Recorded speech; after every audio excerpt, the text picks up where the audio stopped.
Hello and welcome to The Punch. I'm David Penberthy, and joining us in Canberra on this last sitting day of the parliamentary week is the Deputy Prime Minister, Julia Gillard, and in Sydney our panel, Punch Deputy Editor Torie McGuire and Punch columnist Luke McIlveen. We'll start in Canberra with you, Julia, if we can. You announced this week that you've invited 150 school principals to Canberra next month to attend what you're calling a national conversation about the education revolution.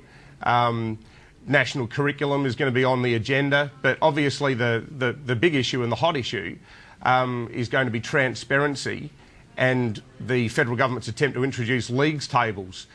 Going into these talks, how open to compromise are you with the principals on that question?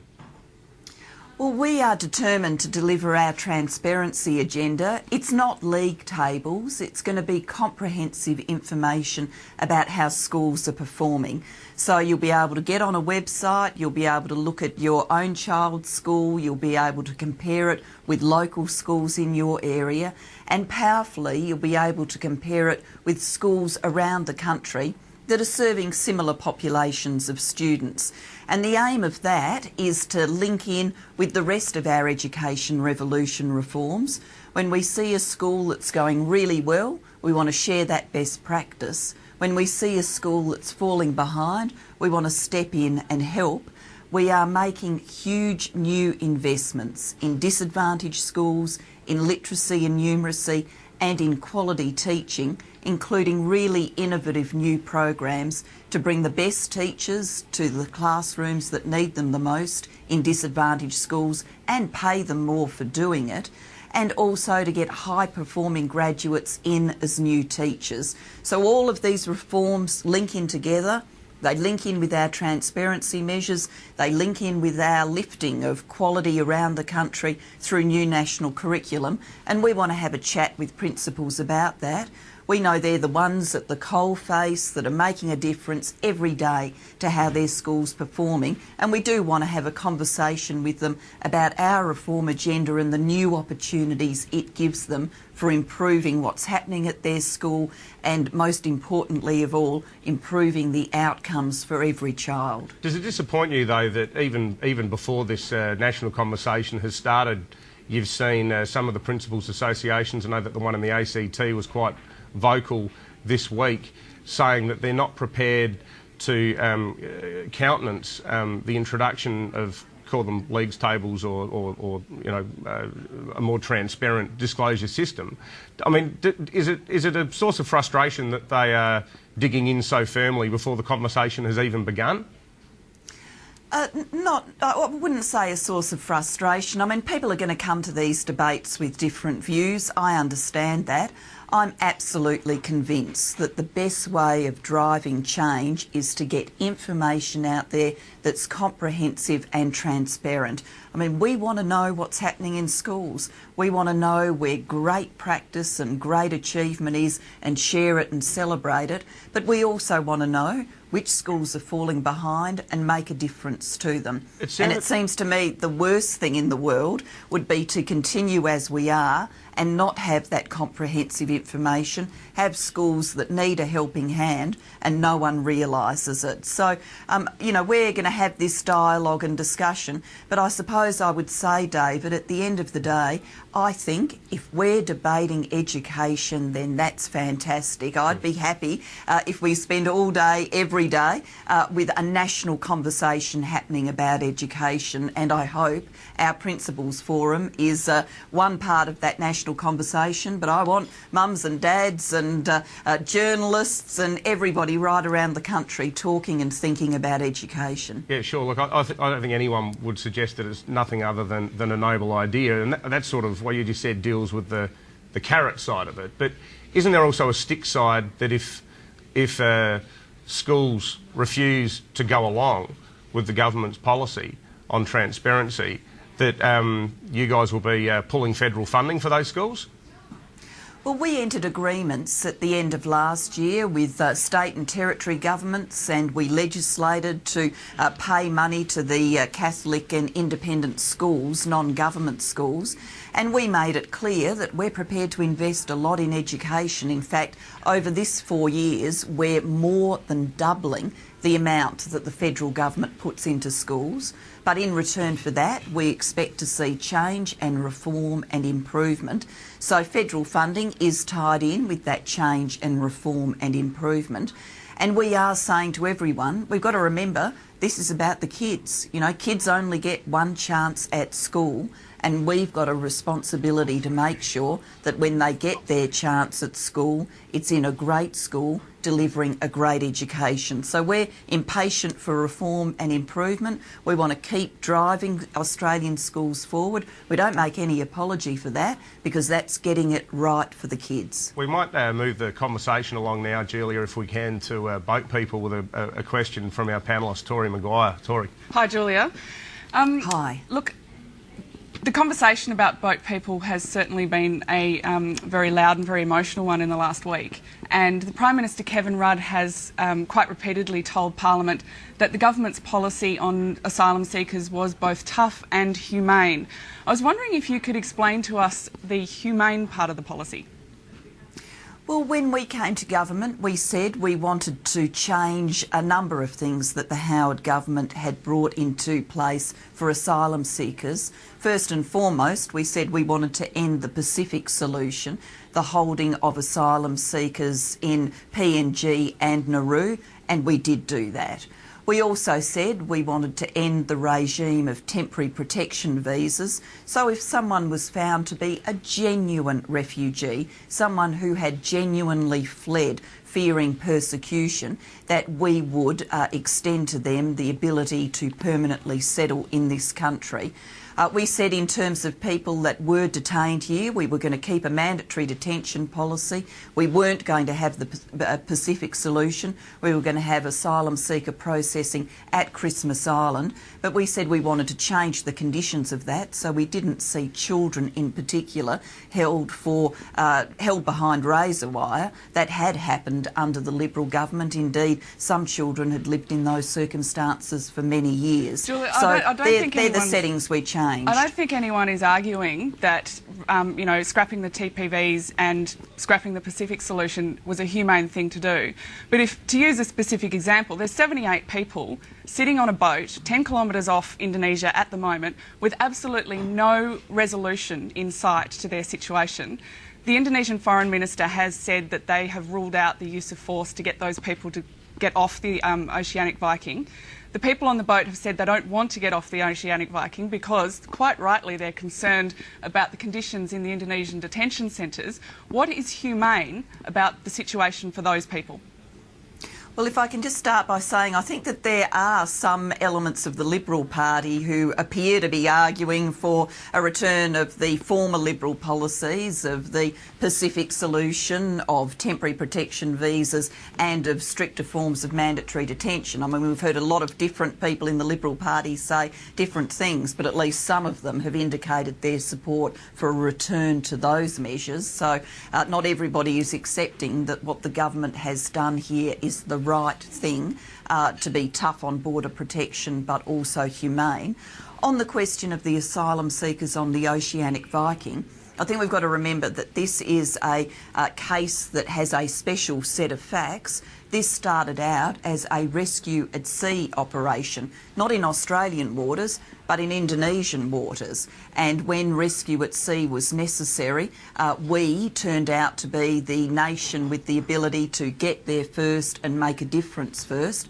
There are comprehensive rules about safety at sea and rescue at sea. They work for Australian citizens when Australians get into trouble at sea and other nations go and rescue them. So we acquitted our obligation operations under those rules of the sea, the laws of the sea. We attended to the rescue, but it was in Indonesian waters, and the Prime Minister agreed with the Indonesian President that the asylum seekers would be taken to an Indonesian port and would be processed by the UNHCR in Indonesia. So this is a case that started off as a rescue at sea. Yes, I understand that, but considering that there doesn't seem to be any resolution in sight, under the tough but humane policy, how long will those people be left aboard the Oceanic Viking 10 k's off the coast of Indonesia?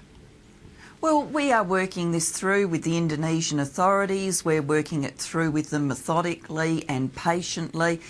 We will work through, so, the Prime Minister and obviously the President of Indonesia made an agreement about what would happen with these asylum seekers, and we were working through to deliver on that agreement. And that agreement was that they would be processed by the United Nations High Commissioner for Refugees in Indonesia. Deputy Prime Minister, even if you set aside some of the emotion, which is hard to do on this sort of issue, Paul Howes from the Australian Workers Union, so somebody for all intents and purposes on the Labor side of politics, made what you'd have to say was a pretty reasonable point yesterday. We've got this issue of 78 asylum seekers all over the front of the broadsheet newspapers, all over Question Time.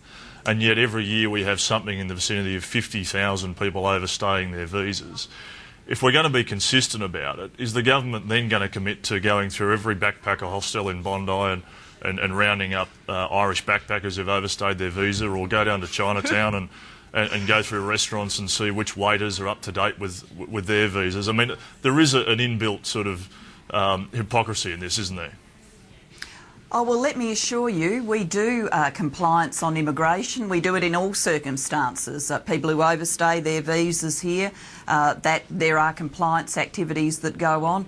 I know from the point of view of the agencies that I'm responsible for as a minister, particularly the Fair Work Ombudsman, there are crackdowns on employment practices involving people who don't appropriately have work rights in this country, or perhaps have overstayed their visas and shouldn't be here. So you would make an error to think that somehow all of our immigration compliance is about dealing with asylum seeker or refugee questions. We are a nation with firm immigration compliance right across the board. Julia, just to wrap up before we go to a break, it doesn't, to an outsider, it looks to me like Kevin Rudd went up to Indonesia and came back saying, mission accomplished, we've got a deal, and that deal's fallen apart. Is that the case? I don't agree with your characterisation there. I think the Prime Minister went to Indonesia to witness the swearing in of the new President of Indonesia, or for the current term of his presidency, made an agreement, and now we are patiently and methodically working through on the delivery of that agreement. And I would just make this broader point, if I can. It relates to the last question I was asked. We are a nation that is built on immigration, that's been very welcoming of migrants, and we are a population that I think will continue to do that.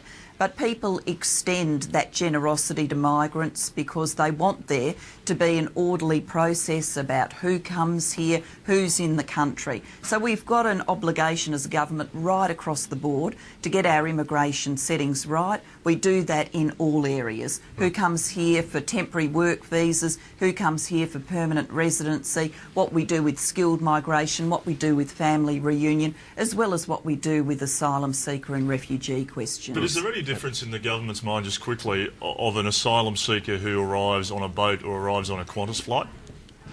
No, asylum seeker claims are dealt with. They're processed against our obligations under the Refugee Convention that we are signatory to, and that convention means that we do not return someone to a place where they would be persecuted. As a nation who signed the Refugee Convention, we've abided by that obligation over many long years. All right, well, we're out of time for this first segment. We'll be back with more on Punch TV after this break.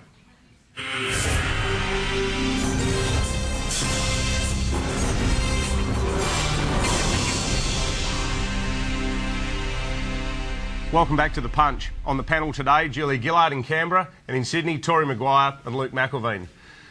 Julia, either way, Australians are going to go to the polls within the next 12 months, and this week we saw a sort of strangely bullish assessment from the director of the Liberal Party, Brian Loughnane, where he argued that the coalition is well placed to not only hang on to seats despite predictions of a bloodbath, but even pick some up off the ALP. And in his briefing to coalition MPs, he said that it's been criticisms of some of the stimulus spending, particularly in education, that has given the Libs some kind of perceived advantage. Do you think that the criticism of some of the troubled spending within the education stimulus package has dented the government's economic credentials? Oh, no, I don't think so. Look, I've never been a national secretary or a director of a political party. I've certainly never been director of the Liberal Party and wouldn't want to be. But I'm going to respectfully disagree with the reports of what Mr Loughnane said. I obviously wasn't hanging out in the Liberal Party room to hear the address directly. I actually think people judge political parties and politicians on their vision for the future, on what they're saying to them they would do to help the nation deal with the challenges of the future. And I think the problem for the Liberal Party, if I can venture a view, is that they aren't putting forward positive plans for the nation's future.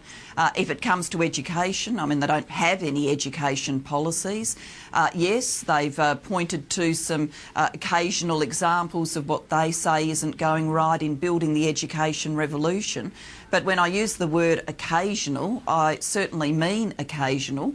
We're talking about an urgent economic stimulus package to support jobs. We're talking about the biggest school modernisation program in the nation's history, 9,500 schools, more than 24,000 projects, and overall we've had less than 60 complaints to our Building the Education Revolution coordinator, and we've had, a few question times. We had a fortnight where they raised issues each question time, and that's kind of been it.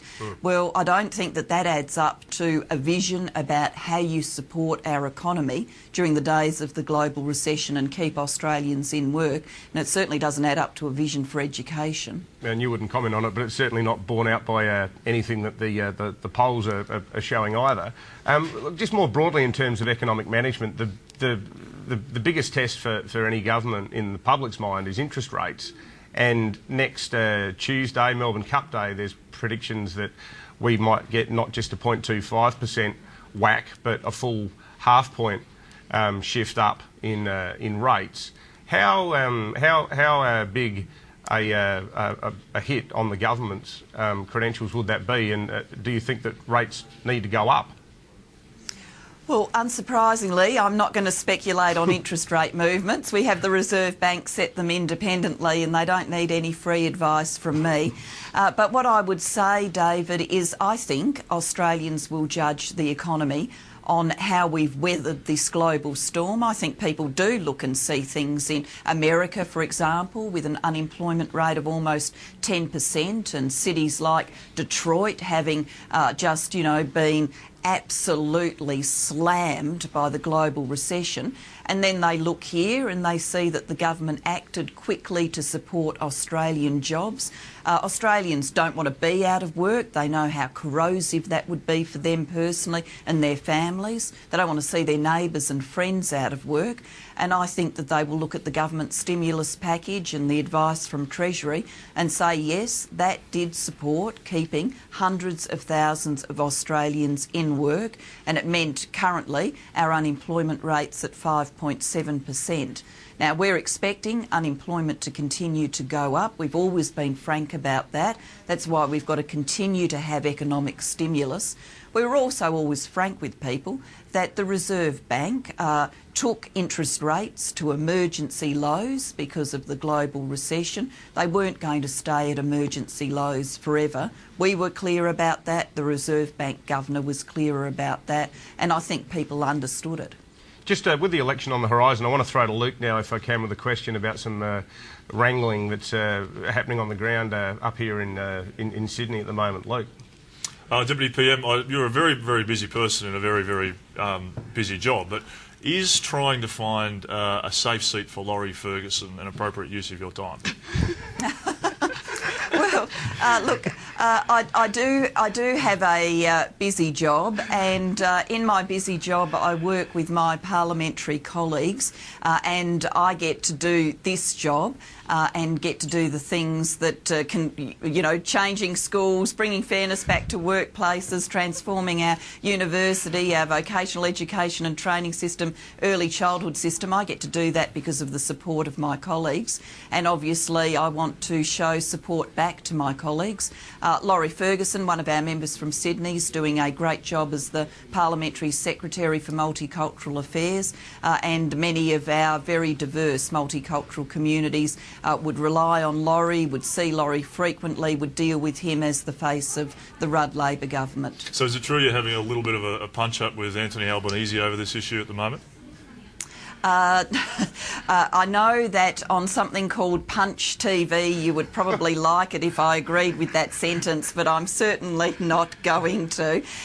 Pre-selections are ultimately matters for the Labor Party itself, our members, our Labor Party structures. All of that will play itself out. Obviously, what I'm saying is Laurie's a valued member of the team, and as a team we're working together to make this a stronger and fairer nation. I'm doing that in education. Laurie's contributing to that in the work he does in the multicultural affairs area, and obviously Anthony Albanese is working side by side delivering infrastructure, particularly to support Australian jobs today. So, Julia, assuming that you are supporting Mr Ferguson, is there any, do you have any concerns about the idea that perhaps the Labor Party should actually be trying to renew and bring in new, fresh talent to, bring you through the next couple of elections rather than keep people around who have been there for a very long time?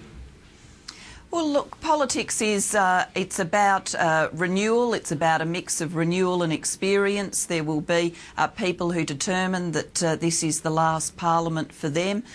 For example, colleagues like Bob Debus have said that. So, people will make their decisions about these things and the party will make its pre-selection decisions.